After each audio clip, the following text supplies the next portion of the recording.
Dis vir ons verskriklik lekker om elkeen se hand te skud, môre te sê. Dis 'n voorreg om vroeg te kan opstaan en die dag te sien begin. Dis baie lekker. Die badkamers vir iemand wat eerste keer kom is net hierom. Die kry van 'n onderwerp is nogal 'n interessante dinamika tussen my en Callie. Ons wag vir mekaar en dan gebeur dit nie. En dis ek begin naderhand hulp soek by die opskrifte en lamppale en wat ons moet iets uitdink. Hierdie een kom van Callie af. Nou is maar te dankbaar. Want wat dink jy nou? So as julle ek dink nou daaraan is iemand wil hê ons moet oor iets gesels. Stuur sommer vir ons 'n onderwerp. Ons sal iets daarvan maak. Dis 'n versoek. Help ons. As ons nie daarop reageer nie, dan is dit maar bloot omdat ons tot die gevolg teruggekom is onmoontlik om daaroor te praat. Maar stuur vir ons iets. Ons maak dinge te gecompliseerd. Ek drink koffie met iemand 2 dae terug. En hy sê vir my hy het so 'n kosbare preek geluister wat was 'n preek en diens wat hy bygewoon het en dit het hom baie getref. En toe hy met my praat, dit my diep geraak. Matteus 28 wat sê en kwel julle nie oor klere nie. Jesus sê dit let op die lelies van die veld, observe. Gaan sit en gaan kyk na daai blommetjie. Hoe hulle groei, hulle arbei nie en hulle spin nie. Hulle maak hulle nie self mooi nie. En dan sê Jesus, en ek sê vir julle dat self Salomo in al sy heerlikheid nie bekleed was soos een van hulle nie. Daai veldblommetjie wat net vir 'n paar dae daar is, kom en gaan en daar is baie moontlik nie een mens wat hom ooit raak sien. Dis nou nie in Namakoland se blomme wat die ouens met kameras gaan nie, dis maar net 'n ou veldblommetjie. En die Here sê dat hierdie blommetjie is beter gekleed as Salomo, die rykste ou in die wêreld, met die glans van sy paleis en sy kleredrag. Hierdie blommetjie is mooier. 'n Blommetjie wat kom en gaan in dae. Daai blommetjie is daar vir God se glorie. Die Here maak hom om vir hom te kyk en om te verlustig in daai dingetjie wat nie daar is vir homself nie. Die voeltjies wat ons hoor as jy hier aankom, ek glo hulle sing om God te verheerlik. Hoekom sê ek dit? Ons maak die lewe vir ons baie kompleks wanneer dit oor onsself begin gaan. Want ek dink hierdie lewe draai eintlik om my. En kyk hoe vinnig kan ek vooruit gaan en hoe gemaklik ek dit vir myself kan maak, ongeag hoe ongemaklik ek dit vir ander maak. Ek wil net sommer op hierdie punt, want hier sit van my personeel, so ek meen hulle ken my ook nou. Niks wat ek hier sê, praat ek met julle nie, ek praat eintlik net die hele tyd met myself. As hier 'n ding is wat opkom wat ek nie self mee stoei nie, dan sal ek nie daaroor praat nie, sal nie my aandag kry nie. Ek en Callie het een keer 'n gesprek gehad oor, dis alles 'n selfgesprek. So alles hierdie is 'n selfgesprek. Dis wanneer ons onsself te belangrik ag. Ons is baie belangrik in God se oë. Ons moet nie te belangrik in ons eie oë raak. Kyk maar na die gras van die veld.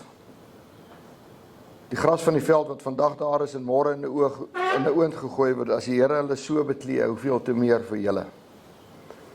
Daarom moet julle nie sê, julle kwel oor wat sal ons eet, wat sal ons dink en wat sal ons aantrek. Dis vir die Here geen issue nie. Nou is dit nie hier wat ons hier sit, is nie meer bekommerd oor wat ons is te ryk, ons worry nie oor wat ons gaan aantrek nie, of wat ons gaan eet nie. en wat ons gaan drink nie. Ons het water, ons het kos en ons het klere. Maar daar is ander goed wat ons gedagtes gevange neem en ons dan gevange neem. As ek dink oor hierdie veldblommetjie wat die vriend van my met my deel, dan besef ek, ja, wat 'n God dien ons nie. En ek is vir hom ontsettend belangrik. En die vraag is, lewe ek vir sy eer? Kan hy na my kyk soos na daai veldblommetjie, en ek sê, daai veldblommetjie, wat niemand sien nie, net ek, net dis God. En hom daarin verlustig. As ons nie die lewe baie gekompliseerd wil hê nie, dan moet ons die regte vrae vra. En ek lees in Jesaja 5, Jesaja is by Jericho, hulle gaan Jericho aanval, dis 'n groot stad. En hy kom 'n man teë, daar om Jericho, daar staan 'n man met 'n getrekte swaard. En Jesaja vra Josua, nie Jesaja nie, Josua, vra vir hom, is jy aan ons kant, of is jy aan daai ouens se kant? En die man sê vir hom, nee.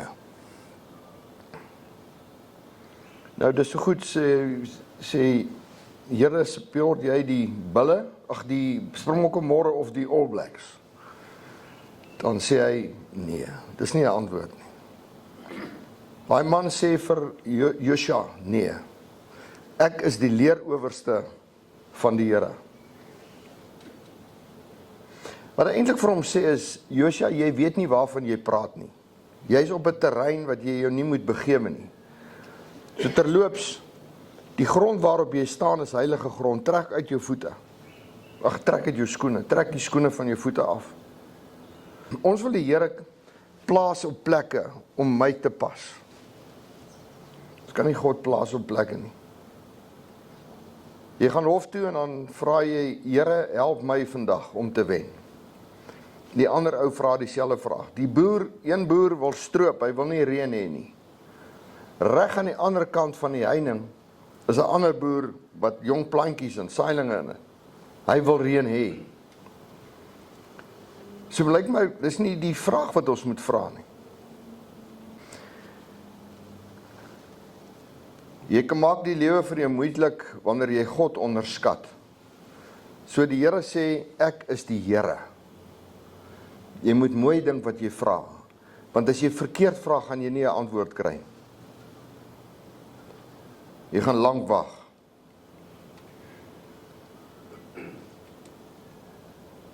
En dan word die lewe vir jou gekompliseerd. Jy moet hom maar net vertrou. Weet hy weet die beste en jy moet wag. Moenie druk op jouself sit, dis onnodige druk. Psalm 37 sê, verlustig jou in die Here, dan sal hy jou gee die begeertes van jou hart.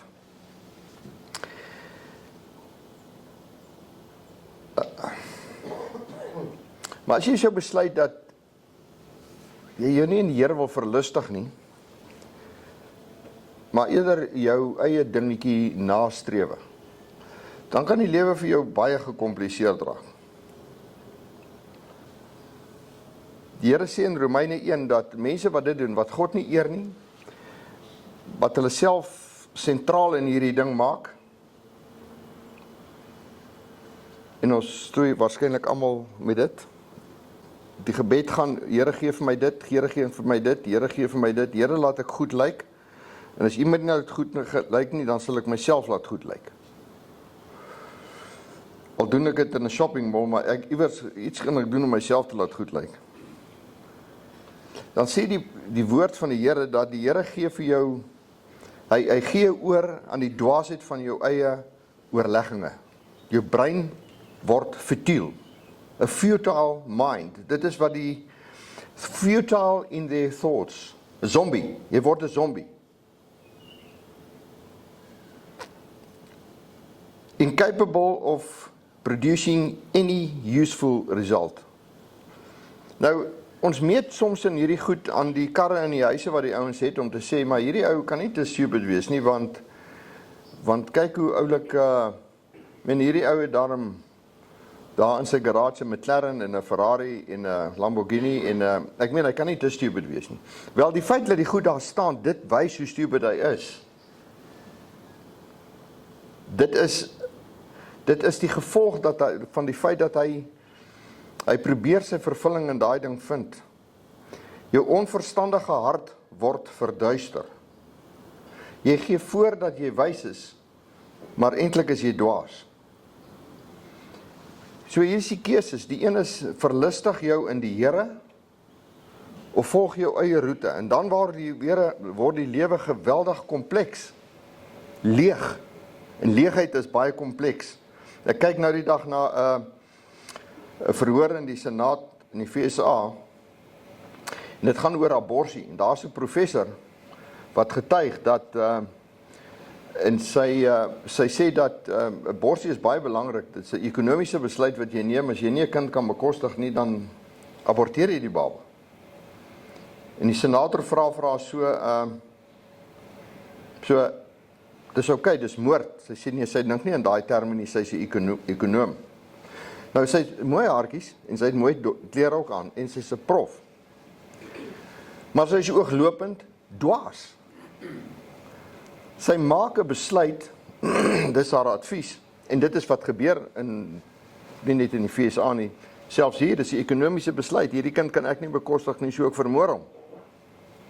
Kan jy dink dat 'n land en 'n gemeenskap so diep daal?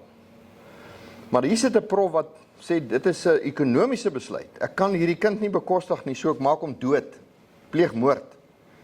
Hy sê, maar verstaan jy wat jy sê? Sy sê, sy's nie hier om te getuig of dit reg of verkeerd is nie, sy's 'n ekonoom. Nou, sy lyk op die oog af nie te stupid, maar sy is stupid, dom. En as die Here jou oorgee aan hierdie onvermoë om waar sy gees jou gedagtes lei, dan het jy 'n futiele brein wat niks kan uitrig nie. Ongeag hoe skyn jy voorhou van sukses, want dit loop uit op niks.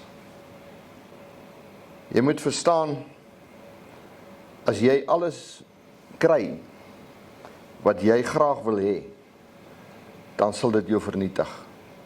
Verseker sal dit jou vernietig. Die volgende punt is, jy moet die Here in alles raadpleeg. Alles. Dis ou dink van, ek kan tog nie alles nie. Wel,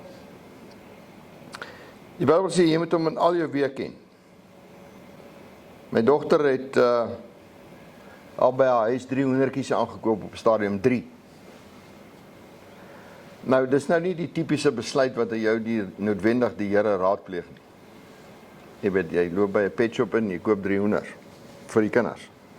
Maar toe hulle nou groot word, toe lawaai hulle, toe dink sy dit goed om dit by my, waar my hoofkantoor is 'n groot area, toe gaan laai sy daai 3 hoendertjies daar by my af. Pa, ek het daar 3 hoenders neergesit. Ek het ook nie daaroor gebid nie. Here, my dogter het 3 hoenders my plot neergesit, dis nie 'n groot weet nie. Maar daai hoenders word toe 100 en 150 hoenders. Dis wanneer jy begin bid. Want jy sien wat gebeur is, jy raak lief vir die mamas en die kykentjies, jy loop daar rond, maar hulle word 'n nuisance, hulle verwoes na 'n hele plek. As ek nie gestop het nie, hulle is in my plek verwoes het. Want dit is pragtig. Jy sien, klein besluitjies mushroom. En dan dink jy, weet jy, ek moes eintlik die Here geraadpleeg het toe.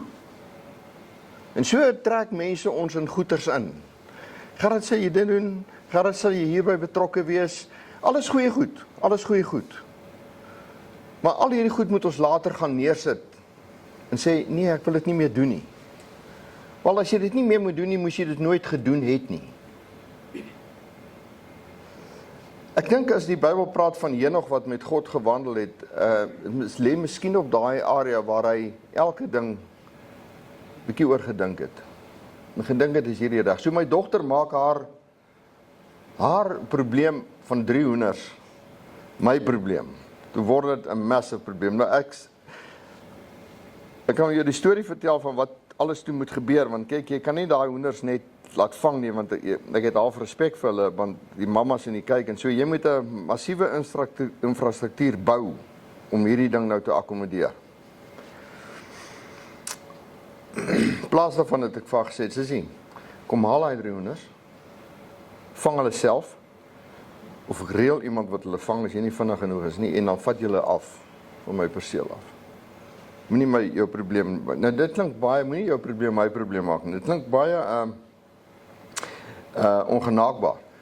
Maar weet jy wat, laat jou ja wees en jou nee. If it's not good, say no. Net nee, gaan dit nie doen nie. So raadpleeg die Here in alles, en dan wag jy so bietjie. Iemand sê nou die dag vir my, of stuur dit vir my op WhatsApp, when you understand that God is never late, you wait differently. Die Here is nie gespanne oor jou tydtafels nie. Hy is nie gespanne. Here, ek moet vandag 'n antwoord kry. Nee, jy hoef nie. Ek kan jou nog 5 jaar laat wag. Die Here is nie gespanne. Wat jou gespanne maak hom nie gespanne nie. En dan wat 'n ding wat die lewe van ons ontsettend kompleks kan maak is geld. Geld. Te min geld is soms 'n verleentheid. Dit is nie lekker nie. Dit is nie lekker om te min geld te hê. Is ongemaklik. Soms 'n dilemma. Soms jy moet iemand gaan sien, ek het nie genoeg geld om jou nou te betaal nie. Dis ongemaklik. Maar dis net ongemaklik. Te veel geld is potensiële disaster. Dit is 'n disaster. Die Here sê in Timoteus 6, godsaligheid saam met vergenoegdheid is 'n groot wins. Ons het niks in hierdie wêreld ingebring nie. Jy gaan verseker niks daar uitvat nie. En as jy voedsel en klere het, moet jy daarmee vergenoeg wees. Maar nou soos ons hierso sit, sê nee wat, dit is goddelike advies, raad, eintlik 'n opdrag. Ons sê nee, ons wil welvarend wees. So, maar die wat wil ryk word, val in versoeking en strikke en dwaase en skandelike begeerlikhede wat mense laat wegsink en in verderf en ondergang. So ons sê is, Here, ek hoor wat jy sê, maar ek verkies hierdie pad. Ek wil baie geld hê. En dan op die einde sê jy, ek wens ek het dit nooit gehad nie. Ari Onassis, rykste man in die wêreld op sy tyd, die ouens sal hom onthou, hy het sy geld met olie gemaak. Hy was ook tydlank getroud met John F. Kennedy se vrou Jackie. Sy het seker maar omgetrou vir sy geld. So ouens met geld trek oulike girls aan. Wat natuurlik nommer 1 disaster potensieel is. En daar word 'n boek oor hom geskryf, Nemesis. Nemesis sê, an inescapable agent of someone's downfall. Geld. En hierdie is die ding wat ons trek nie. Ons wil dit hê. En dis die ding wat jou doodmaak. So ou moet 'n gesonde verhouding met geld hê. Andrew Carnegie op sy tyd ook die wêreld se rykste man sê, rich people seldom smile. So duidelik maak dit nie ouens gelukkig nie. So net vir een geval iemand sit wat sê ek wil eendag baie ryk wees. Net in geval. As jy dink dit gaan jou probleme oplos, dit gaan nie. Ek gaan vinnig afsluit. Ek nie sien, hier sit jy, sorry, ek kyk maar net ander pad. Moet jou nie te veel steur aan wat die slim ouens in die wêreld te sê het nie. Die politici en die konings en die prinse van die wêreld nie, hulle is nie slim nie. Toe hulle Jesus konfronteer met wat hierdie ouens kwytraak, toe sê hy, Matteus 15, laat hulle staan, hulle is blinde leiers van blindes. En as 'n blinde 'n ander blinde lei, sal albei in die sloot val. Moet jy nie veel in hulle steel nie. En moet ook nie lees wat hulle sê nie, want dit ontstel jou vir baie keer dae, soms net minute gelukkig. Hulle opinie en wat hulle sê hulle gaan doen en beoog om te doen en wat gaan gebeur met die wêreld is regtig nie in hulle hande nie. Moenie tyd spandeer in hulle nonsens nie. Hulle is blindes wat blindes lei. Los hulle. Jesus sê, los hulle uit. En laastens, moenie God se almag downplay. Moenie die werk wat God in jou lewe kan doen afwater. Ek gaan 2 voorbeelde opbring. Dan is ek klaar. Petrus kap die diensknegt van die hoofpriester se oor af. Nou, ek weet nie hoe kap jy met 'n swart ou se oor af nie, of jy moet baie vinnig breek na die oor af, as hy nie sy skouer ook afkap nie, maar miskien het hy gekoets en toe wou hy sy kop afkap. Rowwe ouens gewees. Ek voel ook baie keer om so iets te doen. Ek het nog nie, wil graag, maar ek het dit nog nie gedoen nie. Jesus sê vir hom, sit jou swaard terug, maak die ou se oor terug, en dan sê hy, of dink jy nie, ek kan my Vader bid, en hy kan meer as 12 legioene stuur, om hierdie probleem uit te sort nie. 'n legioen 6.000 soldate, mal 12 is 72.000 soldate, maar meer is dit. Jesus sê, ek kan 72.000 plus soldate kry om net hierdie probleem op te som. Maar dit kan eintlik oor die getal nie, hy kon dit baie meer gemaak het. 1 legioen 6.000 soldate, mal 12 72.000 soldate. En 2 konings, dis 72.000 engele. 2 konings, 1 engel, slaan dood 185.000 Assiriërs. So, die syfer maak nie saak nie. Die Here kan elke ding uitsort, blitse. Die feit dat hy dit nie doen nie, is bewys dat hy die situasie volkome in hand het. Hy het dit in hand. Relax jy nou maar. Moenie vir jou die ding goed kompliseer nie. Moenie staan in top oor die ding nie. Dit is in sy hand. Die een wat na daai veldblommetjie kyk, en hy wat God is bewonder die veldblommetjie. Hy sê, jy is baie meer werd. Nou vreet hierdie ding jou op, wanneer antwoord die Here jou? As vervies 'n kwaliteit was, wat God kon gehad het, sou ek sê, hy kan hom ook vervies daarvoor. So, jy moet volwasse raak, man. Ek praat myself. Dan kom daar 'n disipel na Jesus toe, hulle sê, die fariseërs sê, ons betaal nie tempelbelasting. En Jesus sê, ja, eintlik hoef ons nie, ons is eintlik bo hulle, maar weet jy net in geval hulle daar kan aanstoot neem, gaan daar na die meer toe, gaan vang jy vis. En die eerste vis wat oopkom, vang hom, maak sy mond oop, daar's 'n penning in, haal dit uit en gaan gee dit vir hulle, dis sommer vir my en jou se belasting. Amazing. Nie soek 'n vis nie, vang die eerste een, daar's 'n penning in sy mond. Ons moet ontspan, God is in beheer. So, God's in charge, so what's your next move? Ontspan jy, dat God is in beheer. Alles vandag, die goed wat jou pla, hy het dit onder beheer, jy kan maar bietjie ontspan. Callie, is jou beurt. Dankie vriende, nogmaals dankie, dit is lekker om julle elke keer te sien. Ja, dankie Gerard. Ek sê gisterand vir Olga so in die gedagtes van wat sê ek vandag, wie het hierdie onderwerp uitgedink? Want dit kan net Gerard wees, want hy maak goed altyd moeiliker as wat dit is, jy weet. En sy herinner my dat ek het hom uitgedink. En daar is my moeilikheid, ek het hom uitgedink. So nou moet ek deur hom werk. Maar daar is iets fascinerends in hoe ons hierdie onderwerpe bepaal en elke keer is dit op die ou en 'n baie sinvolle oggend. In elk geval vir ons, want dit forceer ons om oor goed te dink wat ou normaalweg nie oor sal dink nie. Ek meen die lewe gaan met jou verby teen 'n spoed, is dit nie? En so in my soeke lees ek hierdie stukkie raak. Die vraag was, hoekom maak ons goed so moeilik? Die vraag was nie, hoekom is dit so hard nie, of so taaf nie? Hoekom maak ons dit so moeilik? En op daai vraag se antwoord, because we are human, full of emotions, desires, needs and fears. Hierdie is wie ons is. Ons dra saam met ons al hierdie emosie, die onsekerheid, ons is bang, ons is onrustig, ons is bekommerd. We have bodies that are susceptible to disease and injury. That's true. Ons trek swaar soos ons ouer word.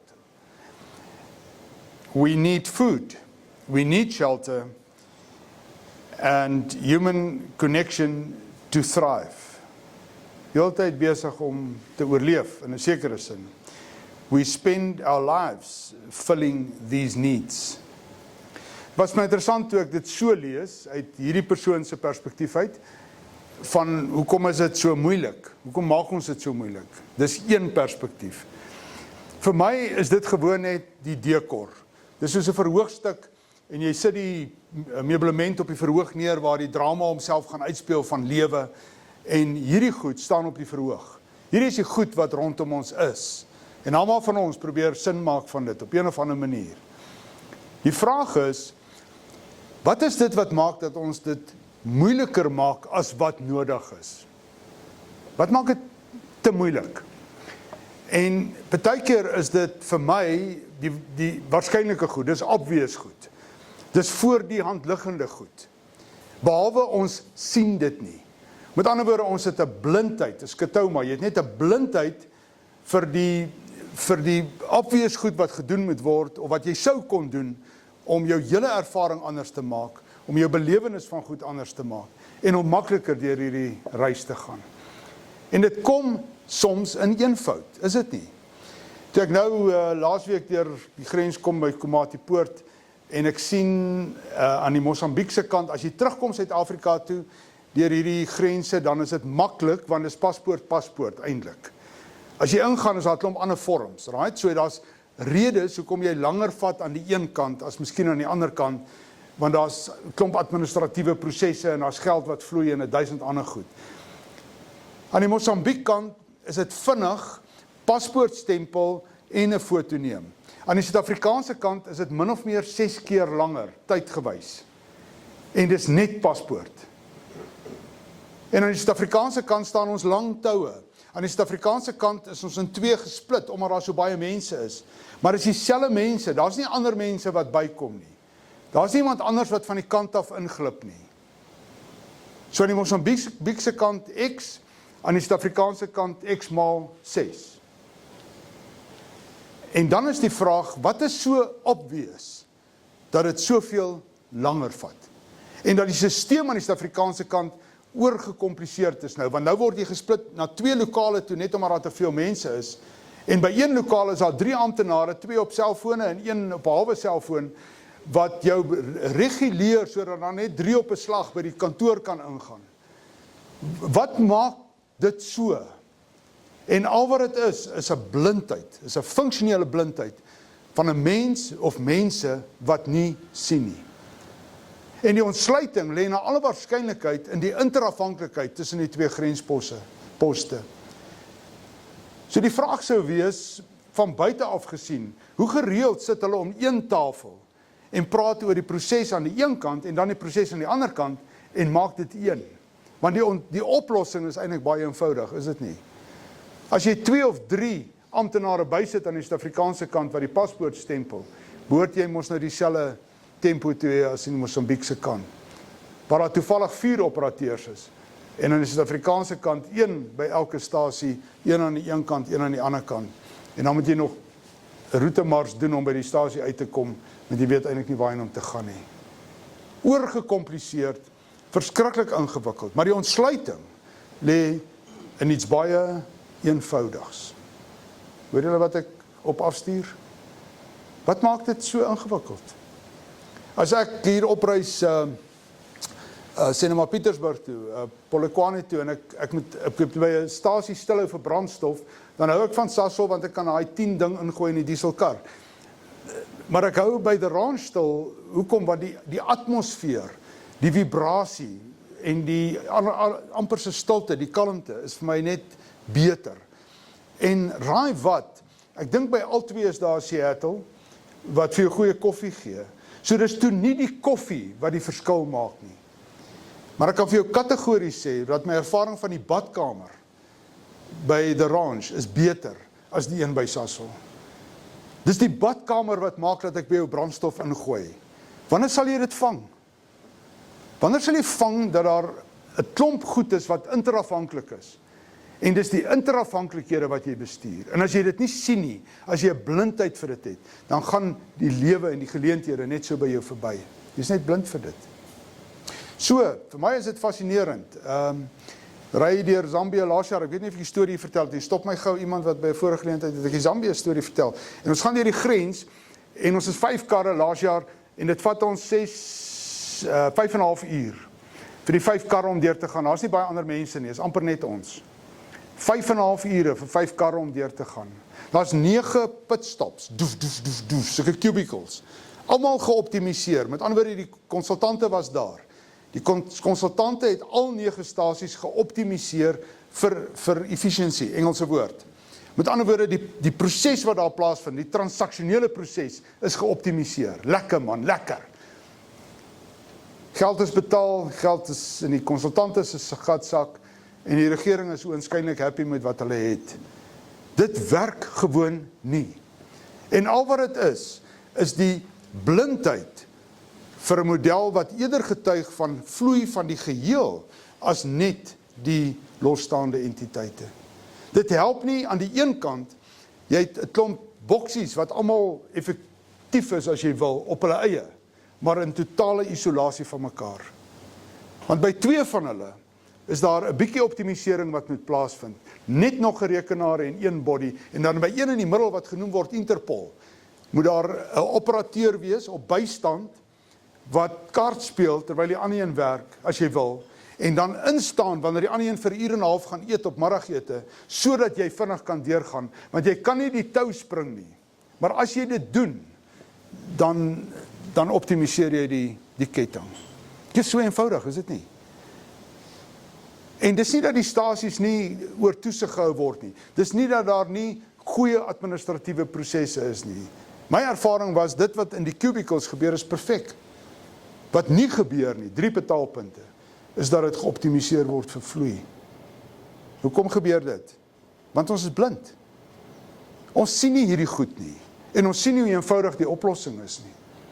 Inteendeel, ek het op daai trip vir 'n pel vir my daar in Zambië WhatsApp gestuur, en die volgende aand, terwyl ons reis, het die president van Zambië om uit die buiteland uitgebel, want hy doen 'n bietjie werk vir toerisme, en die president het 'n klomp opdragte gegee om die stasies beter te maak rondom vloei. Ek het vir hulle 'n oplossing gegee op 'n WhatsApp, het my daarna gevra om die oplossing vir hulle in 'n Engelse e-posie aan te stuur.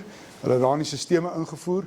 Jan Barnard sê vir my 2 dae terug, hulle is baie vinniger deur die grens, en die ou wat hierdie job namens die regering doen, sê hulle het baie goeie vordering gemaak. Hulle het 'n klomp goed net aangepas. Hoe eenvoudig is dit? Aan my kant 'n WhatsApp en nou vloei die verkeer in Zambië in, ten minste by by al die grensposte, beter. Hoekom maak ons goed so ingewikkeld? Omdat ons nie sien nie. As jy dit sien, so wat moet jy sien? Jy moet sien, my leerskool is die groter stelsel. Ek leer uit die ekosisteem uit. Ek leer uit dit wat is. Ek het net een speelveld, en dit is hoe God dit bedoel. En hoe dit bedoel was om te wees, is vir my die verwysing, is my klaskamer. Hoe het God dit bedoel? En as ek in die groter ekosisteem rondspeel, dan beleef ek hierdie goed, wat dit laat werk. Goed soos interafhanklikhede. Alles in die sisteem is interafhanklik. En daarom, alles wat hier om ons is interafhanklik van mekaar. Die tweede een is byvoorbeeld die van variasie. Daar's altyd variasie in die sisteem. Die feit dat die seisoene verander, die feit dat die grondformasie verander, maak dat die plante groei anders is, maak dat die diere anders is, maak dat die voëls anders is, maak dat ek en jy dit anders beleef en waardeer en geniet. Alles is interafhanklik en in al hierdie goed is daar altyd variasie. In daai stelsel is daar altyd 'n robuustheid. Daar's 'n toughness. Hierdie vissies wat hier onder in hierdie dammetjie is baie sterker as die vissies in jou bakkie wat jy vir jou kinders koop, wat jy by die, amper sê ek by die veearts, wat jy by die pet shop gaan koop. Die pet shop visie gaan dit nie maak nie. Hulle vrek so 1 keer 'n week en dan gaan koop jy elke keer 'n nuwe visie terwyl jou kinders by die skool is, dat hulle net nie agterkom hulle visie is dood nie. Hy kan dit nie maak nie, want hy's nie gekondisioneer vir die hardheid van hierdie lewe nie. Maar op die ou einde, as jy hierdie goed bymekaar bring in 'n boksie, is dit wat ons bestuur. Ons bestuur variasie, ons bestuur interafhanklikhede. Ons bestuur seisoene, ons bestuur die robuustheid, ons bestuur die kreatiewe spasie tussen entiteite en nie in 'n identiteit nie. As jy wil weet hoekom jy sukkel op 'n plek, is omdat jy jou goed so gefragmenteer het, dat die interafhanklikheid, die gesprek tussen entiteite nie meer kan plaasvind nie. En elkeen is in sy eie boksie, en elkeen het 'n performance contract wat hy moet onderhou, en elkeen jag net sy eie prestasiebonus, en elkeen is daar terwille van homself. Dis die wêreld waarin ons werk en operate. Terwyl die ontsluiting, die oplossing, lê tussen entiteite. Dit lê in die gesprek, en daarom tussen die amptenare aan die Mosambiek kant en die amptenare aan die Suid-Afrikaanse kant. Dis waar die ontsluiting is. Dis die kreatiewe spasie. Innovasie is nie net in jou klein boksie nie. Innovasie is tussen jou en die res. Van julle hardloop bestuur besighede. Daar's die goed wat op die vloer gebeur. Daar's die goed wat in die ontvangslokaal gebeur. Daar's die goed wat in die badkamer gebeur. En dan is daar die interspel tussen die een proses of die een stap in jou besigheid en dan die volgende een. En is presies dieselfde dinamika. Al hierdie goed vorm een groot geheel. En ek herhaal myself nou, maar op die ou einde is dit alle waarskynlikheid jou badkamer wat gaan maak, dat ek weer terugkom na jou toe. Of dalk is dit net die vriendelike gesig by die ontvangs wat dit vir my doen. En daai effense spontaniteit en die feit dat die ou kom en hy skud jou hand en sê welkom. Verstaan jy wat ek op afstuur? Is nie so moeilik nie, is dit? Net as jy dit sien. Om in daai spasie in te gaan, is nie so eenvoudig nie. Toe die Hawk die visa besigheid begin het, seker omtrent 70 jaar terug, kredietkaartgoed, het hy 15 jaar gestoei met die Bank of America om die konsep aan hulle te verkoop. Want die konsep het geïmpliseer dat die bankindustrie sal oënskynlik van sy beheer moet laat gaan. En ons is geprogrammeer om in beheer te wees. Hoekom? Want dit laat ons veilig voel. Ons wil alles beheer.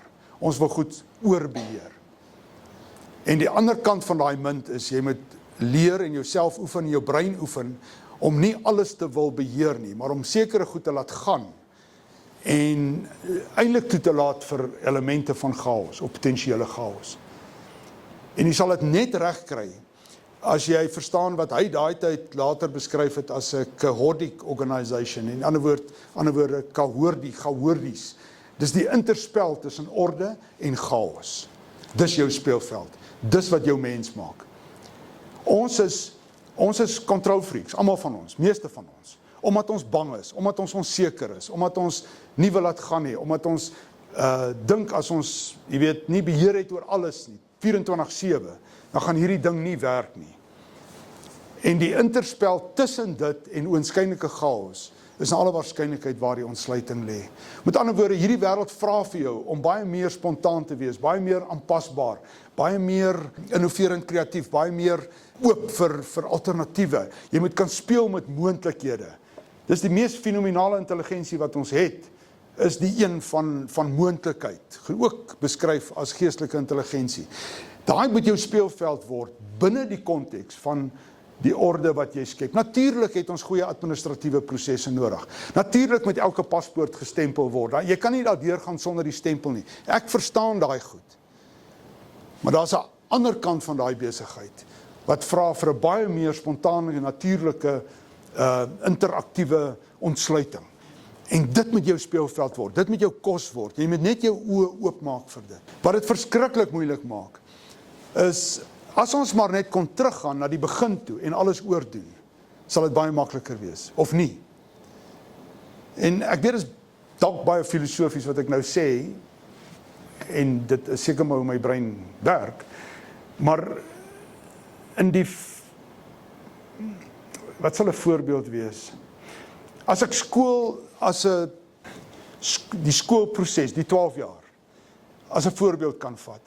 As ek kan teruggaan na skool toe, na die begin toe, en ek moet dit oorpak of verpak, sal ek dit heeltemal anders verpak. En ek sal dit verpak vir 'n heeltemal ander uitkoms as wat ons nou het. Het jy aanvoeling vir wat ek sê? Met ander woorde, ek sal seker maak dat die leerder 12 jaar later lekker toegerus is vir besigheid en vir die samelewing. En hy kan effektief goed bestuur en hy kan projekte hardloop. En hy's 'n entrepreneur per definisie en hy's heeltemal anders, geprogrammeer. En dit beteken 'n totaal verskillende aanslag rondom die dinamika wat moet uitspeel en hoe hy hom voorberei vir die wêreld, vir die regte wêreld, waarin hy na 12 jaar van inset vat, lekker toegerus is vir dit wat kom. Hy kan probleme oplos, hy's lekker kreatief, hy kan formasie bestuur, hy kan alles doen. En hy's reg vir die volgende groot geleentheid. Ek sal dit oorbou. Ek sal baie anders doen. Maar dis nie wat ons geskep het nie. Ons het 'n plek geskep waar, jy word primêr gedefinieer in jou vermoë om te kan rugby speel. En om 'n goeie skoolhoof te wees beteken jy moet 'n goeie rugby span hê. En jy moet 100% slagsyfer kry. En jy moet meer onderskeidings kry as die skool langs jou skool. Dis waarmee ons besig is. En ons oefen matrieks in hulle laaste jaar met ou vraestelle net om die matriekeksamen deur te kom sodat hulle meer onderskeidings kan kry. Vraag, waarmee is ons besig? Ek gaan wonder, 'n kind kan nie eers 'n CV skryf as hy die dag klaar is met matriek nie. 12 jaar en jy weet nie om jouself voor te stel nie. Jy weet nie om jouself in hierdie lewe, neer te sit nie. Waarmee is ons besig? So, kerk sal argument, jy kan nou aanhou met hierdie goed. Die punt wat ek maak is, as ons kon teruggaan en dit oordoen, sou ons dit nie dalk baie anders gedoen het nie. Maar ons kan nie. Of kan ons? Maak my die minister van onderwys, of maak my die moderator van die kerk, en ek sê nou vir julle, hier is 'n paar goed gaan verander. Dis wat in my gemoed is, dis wat ek graag wil doen. En dan is daar die werklikheid. En die werklikheid is, ons is so vasgedraai in ons beheptheid om alles te wil beheer, en alles te wil hê soos wat ek dit wil hê, dat ons amper geen ruimte het vir alternatiewe nie. Ons kan nie meer speel nie. En ek sou graag wil sê, ons moet uit daai wêreld uitbreek, as ons kan. En nie lang stoei daarmee nie. So terloops, in daai DIOC storie, cohortic organisations, word dit primêr gedefinieer deur 'n klomp goed, noem dit maar amper prosesgoed. Maar waar dit begin, is what is the purpose? En daar is nou ongelukkig nie 'n lekker Afrikaanse woord vir purpose nie, maar kom ons noem dit die hoërdoel. Wat is die rede vir wees? Wat is die rede vir hoekom jy doen wat jy doen? Wat is die bedoeling van 'n grenspos? Wat lê onderliggend in die eenvoud van 'n grenspos? Dis die uitstalvenster van jou land en wie jy is. Dis die ervaring van wat dit beteken om in 'n land in te kom en jy het 'n verwagting rondom iets meer, want dis positief en is lekker. Kan ons so daaroor dink? Dis 'n proses waar jy reguleer die vloei van mense en goedere, sodat dit sinvol en vinnig en effektief by 'n bestemming kan uitkom. En nie soos nou waar jy 60, 100, 160, 300 trokke aan een kant van die draad het en 300 trokke aan die ander kant nie. Wat is die bedoeling van daai ding? Wat moet hy doen? So ons het nie genoeg purpose gesprekke nie. We don't talk purpose. Hoekom doen jy wat jy doen? Die tweede een is die van beginsels, principles. Way more powerful than values, etc. Wat is die beginsels? Wat is die grondbeginsels van 'n goeie besigheid, 'n goeie samelewingsstruktuur, van lewe? Wat is die beginsels agter die goed wat ons doen? Die beginsels, principles.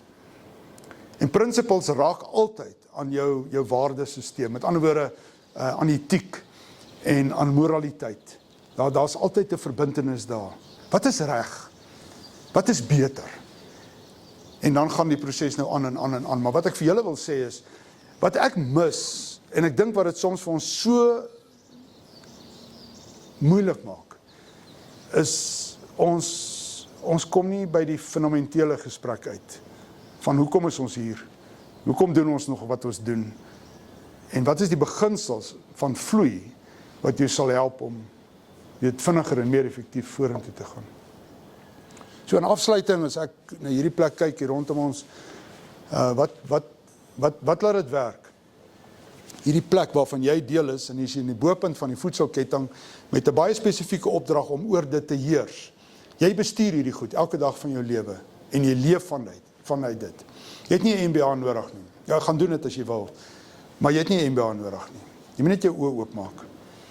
Hierdie plek hardloop en funksioneer, hy onderhou homself, hy versorg homself, hy herstel homself, hy herskep homself. Hierdie plek waar ons bly. Hy het alles in hom, hy het al die antwoorde in hom. En hy hardloop op beginsels. Die hoër doel is lewe, die volheid van dit. Die beginsels is die van variasie, interafhanklikhede. Daar's altyd 'n toekoms. Daar's altyd 'n toekoms in hierdie plek. Ons bestuur besighede in plekke asof daar geen toekoms is nie. Ons wil alles nou exploit. Ons wil alles nou uit die grond uithaal. Ons gee nie om hoe dit lyk as ons klaar is nie. Solank ons net kan ryk word. Hierdie plek het altyd 'n toekoms. Hierdie plek speel en is nie bang vir wat gebeur tussen entiteite nie. Hy is nie bang om met die ou ander kant die draad te praat en te sê, hoe doen julle dit daar nie? Hierdie plek verstaan dat daar 'n robuustheid in die samelewing is, 'n hardheid. Maar dis wat jou sterk maak. Dis wat jou muscle gee. En daarom moet jy ophou om jou kinders oor te beskerm. En hulle bang te maak vir lewe. Bang te maak vir hierdie plek. Jy's besig om droog te maak. Jy moet toelaat dat hulle 'n bietjie swaar kry. Jy moet toelaat dat hulle 'n bietjie die hardheid ook ervaar in groot word. Jy kan nie alles vir hulle doen nie. Jy kan nie altyd daar wees vir hulle nie. Jy kan nie altyd vir hulle besluite neem. Jy moet daai fyn jy kan nie die bak met die visie. Kan nie werk nie. Hierdie plek werk nie so nie. Hy vra vir bietjie spanning. Hierdie plek is nie primêr gedefinieer deur kompetisie nie. Hy word primêr gedefinieer deur samewerking en simbiose. Samewerking, simbiose. Ek hunker in my gemoed na 'n tyd toe die kerk een was, 300 jaar na Christus, 250, 200 jaar. Een. Vandag het ons 40,000 verskillende denominasies op die planeet. Een het geword 40,000. Net omdat ons nie hierdie beginsels verstaan nie. Kan ons dit oordoen? Nee, ons gaan nie. Ons gaan aanhou om hierdie pot te manage. Maar as ons dit sou kon oordoen, hoe eenvoudig sou dit nie wees nie. Ek is laasweek op die strand naby Pumeni in Mosambiek. Daar's 3 kerke daar. As die charismatics, as jy wil, evangelical charismatics, is so 'n vermenging. Dan is daar die ouens wat die watergode aanbid, en dan is daar die ouens wat die Zioniste, wat die voorvadergeeste primêr aanbid. So is die voorvadergeeste, die watergode, en dan is daar die charismatics met 'n evangelical sousie by. Nou vra ek vir die gurus daar, 600 mense op die sandduin. Sal julle ooit by mekaar kom, die 3 kerke, en sinvol chat oor die samelewing, die dorp, die water challenge? Daar's nie water nie. Elektrisiteit, besigheid, die boot ouens wat die punt van die plek besoek. Sal julle sinvol by mekaar kom, en die Chinese se skepe in die plastiek wat uitspoel op die strande, en dit moet skoongemaak word. Sal julle ooit by mekaar kom en saam chat oor hoe doen ons hierdie werk? Hoe maak ons hierdie wêreld werk? En die antwoord is? Nee. Ons sal dit nooit doen nie. Hulle sal nooit by mekaar kom om te praat oor die goed wat regtig saak maak nie. Wat het ons gedoen? Ons het baie eenvoudige goed so gecompliseerd gemaak, dat ons nie eers oor die basiese, fundamentele goed kan praat nie. Ons kan nie eers oor Maslow praat nie. Crazy wêreld, is dit nie? So kyk vir eenvoud, gaan vir beginsels, vra altyd die vraag, hoekom doen ons wat ons doen?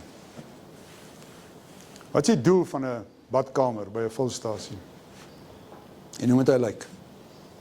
En wanneer werk hy? Regtig.